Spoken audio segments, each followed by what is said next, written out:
चुनाव आयोग की कल प्रेस कॉन्फ्रेंस होनी है। चुनाव आयोग की भूमिका पर, ईवीएम को लेकर खूब बवाल हो रहा है। बीते दिन ही हर कोई हैरान रह गया जब खुद राहुल गांधी ने इस बार ईवीएम पर बहुत बड़ा प्रश्न चिन्ह लगा दिया है। आइए आपको सुना देते हैं क्या कहा गया है, राहुल गांधी क्या कह रहे दिग्विजय सिंह, उसके बाद चर्चा आगे ले चलेंगे। ईवीएम हटाओ, ये पूरा हिंदुस्तान कह रहा है कि ईवीएम में कमी है। हम इलेक्शन कमीशन के यहां गए, वो सुनने को तैयार नहीं है। इंडिया अलायंस तो लिख के दे चुका, रेजोल्यूशन पास कर चुका कि हमको वीवीपैट स्लिप का पर्ची हाथ में दीजिए। हमने समय मांगा हुआ है, इलेक्शन कमीशन हमें समय देने के लिए तैयार नहीं है। ये कौन सी निष्पक्षता है इलेक्शन कमीशन की? यही शिकायत गौरव जी आलोक जी की भी थी। वो कह रहे कि चुनाव आयोग विपक्षी नेताओं को टाइम नहीं दे रहा है, बात नहीं सुन रहा है। सीधा प्रश्न ईवीएम पर, एक छोटा सा जवाब दीजिए, फिर आलोक जी आपके पास आ रही हूं, आशुतोष जी और अरविंद जी। देखिए अंजना जी, ये जो ईवीएम पे ठीकरा फोड़ने की तैयारी राहुल गांधी कर रहे हैं, ये मालूम है आपको क्यों कर रहे हैं?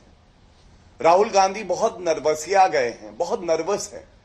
वो अंदर से जानते हैं कि इस चुनाव में डबल डिजिट सीटें भी नहीं आएंगी। गांधी परिवार कैसे जनता को मुंह दिखाएगा अंजना जी?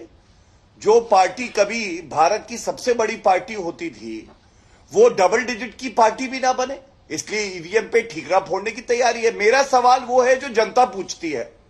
ये जो तेलंगाना में जीते, हिमाचल में जीते, इससे पहले छत्तीसगढ़ और राजस्थान में जीते थे, कर्नाटका जीते थे, तब ईवीएम ठीक काम कर रही थी या खराब थी?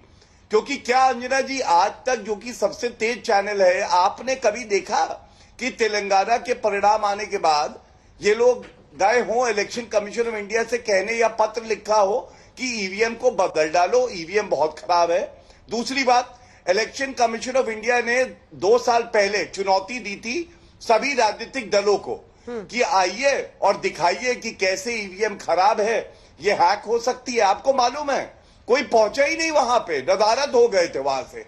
हाँ, लंदन में कपिल सिब्बल, एक शुजा करके आदमी था, चेहरा ढक के कह रहा था कि मैं प्रदर्शित करूंगा कि ईवीएम खराब है, लेकिन कर नहीं पाए थे। वहां कपिल सिब्बल पाए गए थे भारत के लोकतंत्र को बदनाम करने के लिए।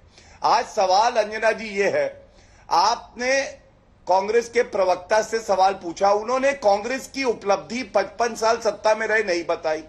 उन्होंने ये भी नहीं बताया वो भाजपा से बेहतर कैसे हैं। उन्होंने केवल एक काम करा, उन्होंने नुक्ताचीनी करी और बताया कि भारतीय जनता पार्टी खराब पार्टी है, मोदी जी खराब है, भारतीय खराब है, ईवीएम खराब है, इलेक्शन कमीशन ऑफ इंडिया खराब है, जुडिशरी मोदी जी चलाते हैं, सेना से प्रूफ मांग लेंगे। अरे आपका विश्वास किसी भी एजेंसी, किसी भी संस्था, संविधान में नहीं है, हम लोग क्या कर सकते हैं? और अंजना जी एक बात और कहूंगा, कल एक सर्वे आया था, एक और चैनल का है, 3 सर्वे आ चुके हैं। ओपिनियन पोल कह रहे हैं कि भारतीय जनता पार्टी की सरकार बनेगी और 350 सीटों से लेकर 400 सीटों तक एनडीए पाएगा, ये अनुमान लगाया जा रहा है। अब ये क्या दर्शाता है? ये दर्शाता है कि भाजपा के पक्ष की हवा चल रही है और विपक्ष की हवा निकल चुकी है। ठीक है, रिजल्ट डे पर हम लोग पहले आलोक जी सुनते थे ईवीएम की बात, जब रिजल्ट दूसरी तरफ आने लगता था तो ईवीएम की बात विपक्षी नेता करते थे। अगर कांग्रेस की सरकार के लिए नतीजा आ रहा हो तो फिर सब उस पर चुप रहते थे। इस बार तो चुनावी तारीखों के पहले ये शिकायत आई है, इसे कैसे देखें? 2018 में हम 3 राज्य जीते थे और उसी दिन प्रेस कॉन्फ्रेंस एआईसीसी में थी और आज तक के रिपोर्टर भी थे वहां। राहुल गांधी ने उस दिन भी कहा था कि हम चाहे तीनों राज्य जीते हैं, उसके बावजूद हम डिमांड करते हैं कि बैलेट पेपर से चुनाव होना चाहिए। शायद बाकी लोगों को याद नहीं होगा, इलेक्शन कमीशन और ये तमाम जो घपलेबाजी है, अभी चंडीगढ़ में जो हुआ वो पूरे देश ने देखा कि किस तरह से लोकतंत्र की लूट हुई। पहली बार हिंदुस्तान के इतिहास में वो पर्चियां भी सुप्रीम कोर्ट को गिननी पड़ी। सोचिए वहां पर अगर ईवीएम होती तो वहां पर कौन काउंट करता? ईवीएम का डाटा डिलीट कर दिया जाता, जो 2019 का किया गया। अभी पिछले 3 राज्यों के चुनाव हुए, तमाम ईवीएम बेंगलोर भेज दी गई और तमाम तरह के जवाब आने लगे। इलेक्शन कमीशन पूरी तरह से कटघरे में खड़ा हुआ है और इलेक्शन कमीशन भगवान नहीं है, सांसदों से और संसद से ऊपर नहीं है। क्या 8-8 महीने तक वो समय नहीं देगा सांसदों से और विपक्षी दलों से मिलने के लिए? और जब भी ईवीएम की बात आती है, इलेक्शन कमीशन की बात आती है, सबसे पहले उसको प्रोटेक्ट करने के लिए बीजेपी खड़ी हो जाती है। बीजेपी का प्रवक्ता पूरी तरह से नहीं नहीं ऐसा हो गया वैसा हो गया, और पूरी कभी नहीं कहते कि हां जैसे मर्जी चुनाव करा लीजिए। आप लोगों को दिक्कत यह है कि कहीं ना कहीं दाल में काला नहीं, पूरी दाल पूरी तरह से काली है। पेगासस का क्या रोल है ये सामने आ जाएगा। बार बार कहते हैं 70 साल में क्या हुआ, 55 साल में क्या हुआ। हमसे 70 साल का हिसाब मानते हैं ये लोग। एक इलेक्ट्रोल बॉन्ड का हिसाब देने में इनकी जान निकल गई, आज भी छुपाते फिर रहे हैं। एक पीएम केयर फंड का और दे दीजिए हिसाब, पूरे देश को पता चल जाएगा कितनी भ्रष्टाचारी सरकार है ये। पीएम केयर्स फंड में चाइना से पैसा आता है, इलेक्ट्रोल बॉन्ड्स में पाकिस्तान से पैसा आता है, और राष्ट्रवाद का पाठ पढ़ाते हैं पूरे देश को। ये सर्वे आ गया, ओपिनियन पोल आ गया, ये सब तमाम आपकी एजेंसीज हैं, तमाम आपकी एजेंसीज हैं। पैसा दे के आप टीवी चैनल पे ओपिनियन पोल चलवाते हैं, और बीजेपी इलेक्ट्रोल बॉन्ड्स का पैसा पूरी तरह से इन्हीं कामों में खर्च करती है। एमएलए खरीदो, सरकारें गिराओ। जिस सुप्रीम कोर्ट ने कहा कि ईडी के डायरेक्टर 5 साल तक गैर कानूनी तरीके से, गलत तरीके से वहां पर पोस्ट पर रहे, वो व्यक्ति कहां है आज? क्या वो देश छोड़कर भाग गया? किसके कहने पर ये तमाम ईडी और सीबीआई और इनकम टैक्स की रेड होती है कि पहले रेड कराओ, तीसरे दिन काम दे दो और फिर पैसा जेब के अंदर डाल लो। ये जो लूट कांड चल रहा है, जो वसूली कांड चल रहा है, अब इसकी परतें खुलनी शुरू हुई हैं, और जिस दिन सारी परतें खुलेंगी, मैं तो चैलेंज करता हूं देश के प्रधानमंत्री को कि पीएम केयर फंड, जिसको आप सुप्रीम कोर्ट में जाकर कहते हैं प्राइवेट संस्था है, ये प्राइवेट ट्रस्ट है, ये आरटीआई के दायरे में नहीं आती है, तो हम पूछना चाहते हैं कि प्रधानमंत्री का नाम लगाकर विदेशों से पैसा क्यों लिया गया। हम पूछना चाहते हैं कि आप केवल ये बताइए कि राष्ट्रीय चिन्ह लगाकर किस प्राइवेट कंपनी को इजाजत है कि वो पैसा वसूल इधर उधर घूम रहे हैं वो पूरी तरह से, तथ्यात्मक चाहे बात इलेक्ट्रोल नहीं बॉन्ड हो, चाहे पीएम केयर्स फंड हो, चाहे वो कोरोना हो, और चाहे वो नोटबंदी हो।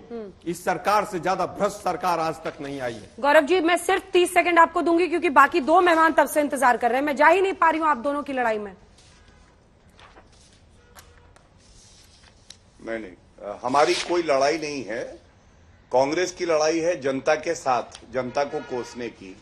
अब तो चुनाव कल घोषित कर दिए जाएंगे, जो परिणाम आएंगे सबके सामने होगा। आधा मिनट में सदुपयोग कर लेता हूं। मैंने इनसे पूछा था कि आपको 1400 करोड़ रुपए इलेक्ट्रल बॉन्ड से मिला। आपकी सरकार है, एक्शन लीजिए हमारे ऊपर अगर हमने गलत किया है तो। घूसखोरी 10 साल से सरकार भ्रष्टाचार कर रहे हैं। 10 साल से एक व्यक्ति को जेल में डाला हो तो उसका नाम बता बीच में अंजना जी, इनको इतना गुस्सा क्यों आता है? पूरे देश को लूट के खा गए और कह रहे हैं गुस्सा क्यों आता है? मुझे नहीं समझ में आता, इतना भड़के हुए क्यों रहते हैं हमेशा? बीच में नहीं, इनको भड़के क्यों रहते हैं? ये इतना है, इतना गुस्सा भड़के हुए है। जमानत जब्त हो रही है क्या सबकी? मुस्कुराइए, आप भारत में हैं, भारत आगे बढ़ रहा है। बाद देश ये का बात कोई अलग है, कांग्रेस पीछे मुस्कुराएगा तो वो भाजपा ही हो सकता है। ठीक है, प्लीज प्लीज। अंजना जी, मैं अपना आधा मिनट मांग लूं? हाँ, बोलिए, जल्दी पूरा कीजिए। धन्यवाद। हाँ, मैंने एक सवाल पूछा था, इन्होंने कहा इलेक्टरल बॉन्ड जो है घूसखोरी का एक तरीका है। हाँ। 1421 करोड़ रुपए कांग्रेस पार्टी ने लिए, ये तुरंत कब लौटा रहे हैं? दूसरी बात देखिए, झूठ इन्होंने बोला। इन्होंने कहा कि election commission of India Congress से मिलता नहीं है। आपको मालूम है, कल ही की खबर है, अधीर रंजन चौधरी जी इलेक्शन कमीशन ऑफ इंडिया से मिलने जाएंगे, ये खबर आ रखी थी एक बड़ी ही जो है प्रख्यात न्यूज़पेपर में। तीसरी बात जो मैंने कही थी, मैं आंकड़ों के साथ बता दूं, 2004 से 14 तक कांग्रेस पार्टी को 2141 करोड़ रुपए, ये 20,000 रुपए से कम की जो रिश्वत ली थी इन्होंने, वो चंदा मिला, किसने दिया ये नहीं बताएंगे। और उस वक्त भाजपा को इससे आधी मिली थी। आशुतोष जी, अरविंद जी, दो लाइन में अपनी बात कहिए। इन दोनों की लड़ाई नहीं करनी, मुझे रोकना पड़ेगा। गौरव जी रुक जाइए, ब्रेक का टाइम होगा। आशुतोष जी 80 सीटें बीजेपी दम भर रही है, 16 पर नंबर 2 थे, कह रहे हैं वो भी जीतेंगे इस बार। आशुतोष जी, ऑडियो में प्रॉब्लम है। अरविंद जी, 2 लाइन। अंजना जी, ऐसा है कि 1 जुलाई से नए कानून आ रहे हैं। हाँ। आईपीसी, क्रिमिनल प्रोसीजर कोड और एविडेंस एक्ट। हाँ। 1 जुलाई से लागू होंगे, आपको पता ही है। और ये 2 जुलाई को ये आलोक शर्मा जो बैठे हैं वो जेल जाएंगे। किस तरह की बयानबाजी कर रही है? हाँ, सबको जेल भेज दो, सबको डरा दो। की बयानबाजी या तो जेल भेज दो, नहीं हमें पैसा दे दो।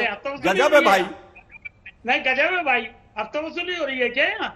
किस तरह की बातें आप करते हैं? आपको साथ लेके जाऊंगा जेल। आप चलिएगा मेरे साथ फिर। गजब धमकी दे रहे हैं आप मुझे। संसद में सांसद कहती है ईडी आ जाएगी और यहाँ छुट भैया प्रवक्ता जेल की धमकी देते हैं। अरे जेल की धमकी नहीं, अनाउंसमेंट है। आप जैसे छुट भैया प्रवक्ताओं से डरने वाले नहीं हैं हम लोग।